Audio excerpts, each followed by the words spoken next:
Hello everyone. In today we are going to understand the concept of hypothesis. We will discuss its meaning, different types, important characteristics and the steps to test a hypothesis.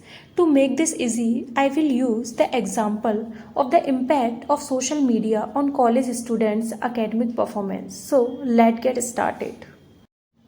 Meaning of hypothesis.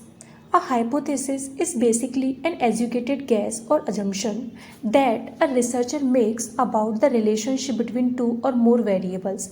Variable, we can say independent variable or dependent variable, right? It is not just a random guess. It is based on theory, observation, or previous research. For example, if we believe that using social media affect student grades, that belief becomes a hypothesis which can be tested, right? So we can say hypothesis act as a bridge between theory and research, right तो hypothesis हमने क्या पढ़ा. Hypothesis एक assumption है. हमने एक problem समझी थी कि हमें इम्पैक्ट चेक करना था सोशल मीडिया का ऑन कॉलेज स्टूडेंट की एकेडमिक परफॉर्मेंस पर, राइट. हमने हाइपोथेसिस क्या लगाई, एज्यूम क्या किया कि जो सोशल मीडिया है वो कॉलेज के स्टूडेंट की एकेडमिक परफॉर्मेंस को, उनके ग्रेड को क्या करता है, अफेक्ट करता है. अब या तो हम पॉजिटिव अजम्पशन लगा सकते थे या फिर हम नेगेटिव भी अजम्पशन लगा सकते थे, राइट, कि जो सोशल मीडिया है वो स्टूडेंट की ग्रेड्स को अफेक्ट नहीं कर सकता. तो ये दोनों क्या थी, हमारी अजम्पशन थी. और यही अजम्पशन क्या होती है, हमारी हाइपोथेसिस होती है, जिसको हमें क्या करना पड़ता है, टेस्ट करना पड़ता है. Characteristics of good hypothesis. A good hypothesis must be clear and specific. It should not be vague. Right? जो हमारी गुड हाइपोथेसिस है वो कैसी होनी चाहिए, क्लियर होनी चाहिए और स्पेसिफिक होनी चाहिए, अस्पष्ट नहीं होनी चाहिए. फॉर एग्जाम्पल, मैंने एक एग्जाम्पल लिया, सोशल मीडिया इम्पैक्ट परफॉर्मेंस. ये क्या है, वेग है कि इससे हमें कुछ भी क्लियर हो पा रहा है, नहीं. लेकिन फिर मैंने एक बेटर एग्जाम्पल लिया, excessive social media use lower student GPA. तो इससे मुझे क्लियर हो पा रहा है, ये क्या है, मेरी एक क्लियर हाइपोथेसिस है, क्योंकि इससे मुझे पता चल रहा है कि अगर सोशल मीडिया का एक्सेसिव यूज़ होगा तो स्टूडेंट का जो जीपीए है वो क्या हो जाएगा, लो हो जाएगा, राइट. सेकेंड पॉइंट, हाइपोथेसिस कैसी होनी चाहिए, टेस्टेबल होनी चाहिए. We should be able to collect data and verified it. Next, hypothesis is based on existing knowledge और theory. And fourth, it's show the relationship between variable. Hypothesis कैसी होनी चाहिए, जो हमारी स्टडी के वेरिएबल्स हैं, जो हमारे इंडिपेंडेंट और डिपेंडेंट वेरिएबल हैं, उनके बीच में रिलेशनशिप शो करे. For example, time spent on social media, यहाँ क्या था, इंडिपेंडेंट वेरिएबल था.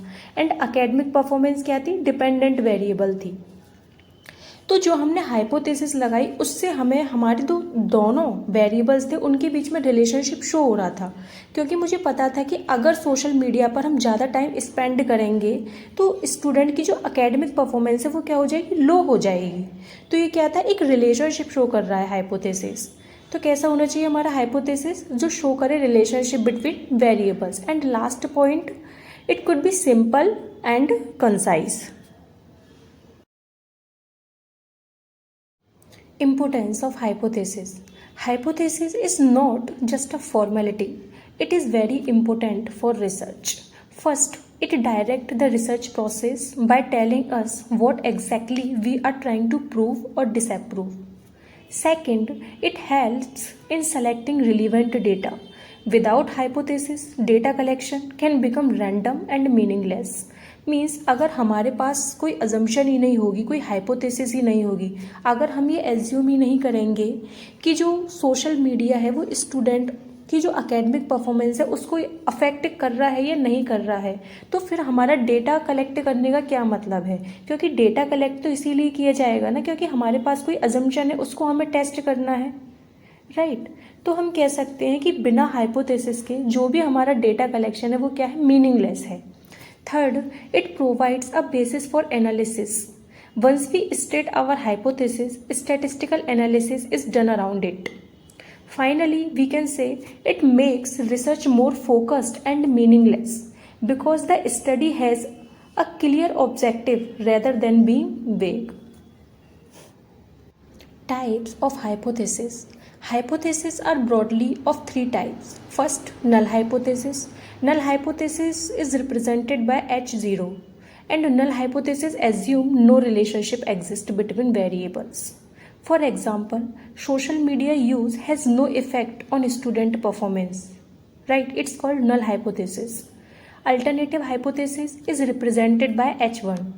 It is opposite of null hypothesis. It's assumed that some relationship exists between variable. For example, social media use affect student performance. It is called alternative hypothesis. We can further classify alternative hypothesis into two categories. First is directional hypothesis and second is non-directional hypothesis. Directional hypothesis predict the relationship and its direction. For example, increase use of social media decrease student GPA. It's show negative relationship, right? Or we can say student who moderately use social media perform better academically. It's show positive relationship. तो हमने alternative hypothesis में क्या पढ़ा था कि जो alternative hypothesis होती है वो बताती है कि वेरिएबल के बीच में क्या होता है, रिलेशनशिप एग्जिस्ट होता है, लेकिन वो रिलेशनशिप एग्जिस्ट है ये अल्टरनेटिव हाइपोथेसिस में हमें पता चल गया, लेकिन पॉजिटिव है या नेगेटिव है ये हमें कौन सी हाइपोथेसिस बताती है, डायरेक्शनल हाइपोथेसिस बताती है, right. Next is non directional hypothesis. It's predict a relationship but does not specify direction. For example, there is a relationship between social media use and student performance. We don't predict whether it is positive or negative. In final, we can say directional means when we are confident about outcome direction, and non-directional when we just want to check if any relationship exists or not. Directional versus non-directional hypothesis. This table makes the difference very clear. Directional means precise, point out whether the effect is positive or negative, and non-directional means open, only tells us there is an effect. For example, again, directional, more social media use decrease performance, and non-directional, there is a relationship between social media use and performance. Use directional hypothesis when you have prior research or theory to support your prediction, and use non-directional hypothesis when you are exploring something new and are unsure about the exact outcome. Steps of hypothesis testing. The scientific process of testing a hypothesis generally include 5 to 6 steps. First, we formulate hypothesis H0 and H1. H0 means null hypothesis and H1 means alternative hypothesis. For example, H0 show social media has no effect on performance, and H1 show social media affect performance, right?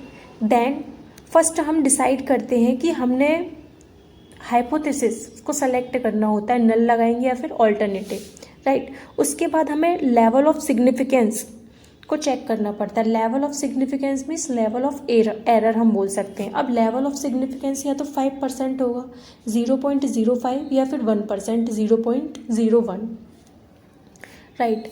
Then फिर हम उसके बाद क्या करते हैं, select suitable test. हमारी जो study होती है उसके अकॉर्डिंग हमें टेस्ट लगाने होते हैं. या तो हम पैरामेट्रिक टेस्ट लगाएंगे जैसे कि टी टेस्ट, एफ टेस्ट और एनोवा, या फिर हम नॉन पैरामेट्रिक टेस्ट लगाएंगे जैसे कि क्रूसल वॉलिस और काई स्क्वायर. ये हमारी स्टडी पर डिपेंड करता है. अगर हम सिंपली इम्पैक्ट चेक कर रहे हैं तो हम रिग्रेशन का यूज़ करेंगे. रिलेशनशिप फाइंड आउट कर रहे हैं तो कोरिलेशन का यूज़ करेंगे, या फिर हम स्ट्रक्चरल इक्वेशन मॉडलिंग का भी यूज़ कर सकते हैं. Next step is collect data. Example, conduct a survey of students, ask about their daily social media hours and collect GPA scores. ठीक है, तो हमें क्या करना पड़ेगा, डेटा को कलेक्ट करना पड़ेगा, क्योंकि बिना डेटा कलेक्ट किए हम हाइपोथेसिस की टेस्टिंग नहीं कर सकते हैं. उसके बाद हम क्या करेंगे, एनालाइज करेंगे डेटा को, अप्लाई करेंगे स्टैटिस्टिकल टूल्स को चेक करने के लिए if there is a significant relationship और नॉट. उसके बाद हम क्या करेंगे, या तो हम एक्सेप्ट करेंगे हाइपोथेसिस को या फिर रिजेक्ट करेंगे नल हाइपोथेसिस को. If analysis show significant effect, means reject H0. If analysis show no effect, fail to reject H0. Last में हम क्या लेंगे? एग्जाम्पल ऑफ कंक्लूजन लेंगे. Conclude whether the hypothesis was supported और not. Suppose our research question is, does social media affect academic performance of student? We set two hypotheses. First, null hypothesis H0 means no effect, and alternative hypothesis H1 effect exists. Then we test this, we collect data. For example, survey 200 students about their daily hour on social media and their exam score. Then we apply a statistical test. If the p-value is less than 0.05, we reject H0. P value क्या होती है? P value होती है हमारी probability value, calculate value. हम अपनी hypothesis की testing के लिए जो टेस्ट लगाते हैं, फॉर एग्जांपल मैंने रिग्रेशन लगाया और उसमें मेरी जो वैल्यू निकल कर आई पी वैल्यू, वह गिवन होती है कैलकुलेटेड वैल्यू. अगर मेरी प्रोबेबिलिटी वैल्यू क्या है? मेरी टेबल वैल्यू, यानी कि जो लेवल ऑफ सिग्निफिकेंस था 0.05 और 0.01, उससे कम है, तो मैं जो नल हाइपोथेसिस होगी उसको रिजेक्ट कर दूंगी. अगर नल हाइपोथेसिस रिजेक्ट हो गई है तो इसका मतलब क्या है कि ऑल्टरनेटिव हाइपोथेसिस एक्सेप्ट हो गई होगी.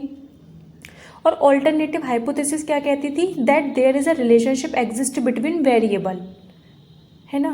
तो हम क्या कह सकते हैं कि यहाँ पर P value is less than 0.05. It means we reject H0 and conclude that social media does affect academic performance, right. और अगर इसके अपोजिट रिलेशन होता, तो अगर हमारी पी वैल्यू क्या होती? ज़्यादा होती 0.05 से, तो हम क्या करते? H0 को क्या कर लेते? एक्सेप्ट कर लेते, right. So we can say this demonstrate the actual process of testing a hypothesis scientifically. Example, data, social media versus academic performance. This chart show a simple example. Students who use social media for less than 2 hours per day have the highest GPA. Moderate users 2 to 4 hours have a lower GPA. Heavy users more than 4 hours have the lowest GPA. This support a directional hypothesis. Increased social media use decrease student performance. Summary conclusion. A hypothesis is the foundation of research. It guides us in testing relationships scientifically. Always remember, good hypothesis means clear, testable, and specific. Choose directional or non-directional based on your confidence in predicting the outcome. In our example, we show the excessive social media use is associated with lower academic performance, which can be tested statistically. Thank you for watching. If you find this video is helpful for you, then you can appreciate me by like, subscribe and share. Thank you so much.